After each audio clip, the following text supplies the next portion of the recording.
सर्वप्रथम सगळ्यांना श्री स्वामी समर्थ. तर इथं मी प्लायवूडच्या तुकड्याला आहे ना कलर देऊन घेत होते देवाच्या समोर रांगोळ टाकण्यासाठी. तर इथं काल किराणा भरला ना, तर त्याच्यामध्ये चुड्याचं पाकिट आणि हरभऱ्याची डाळ आणलेली होती. तर इथं चुड्याचं पाकिट आहे ना ते फोडून मी भरणीमध्ये भरून ठेवलेलं आहे.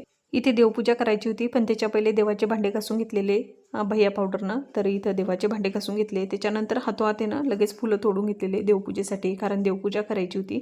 इथं खूप सारे असे देवपूजेला फुलं भेटलेले. त्याच्यामध्ये काल किराणा आणला तर धूप संपलेलं होतं, तर धूप घेऊन आले, सरसोचं तेल आणि अगरबत्तीचा पुडा. तर इथं चला मी आता पटकन पूजा करते. पूजा करून झाली आणि त्याच्यानंतर मी कुंकुमार्चनसुद्धा करून घेतलेलं आहे. इथं थोडीशी सजावट करून घेतलेली आहे देवाच्या समोर. जिथं प्लायवूडला कलर दिलेला होता ना, तर त्या प्लायवूडवरती मी अशी छान रांगोळ टाकून घेतलेली आहे गणपती बाप्पाची. इथं छान अशी देवपूजा करून झाली. लगेच मी हाताहात आरत्यासुद्धा करून घेतलेल्या आहेत. तुळशीला पाणी घालायचं होतं, तर इथं बाहेर आलेले उंबरठ्याजवळ दिवा लावलेला आहे. तुळशीला पाणी घालून झालं, छान रांगोळ टाकून झाली. अशी माझी दिवसाची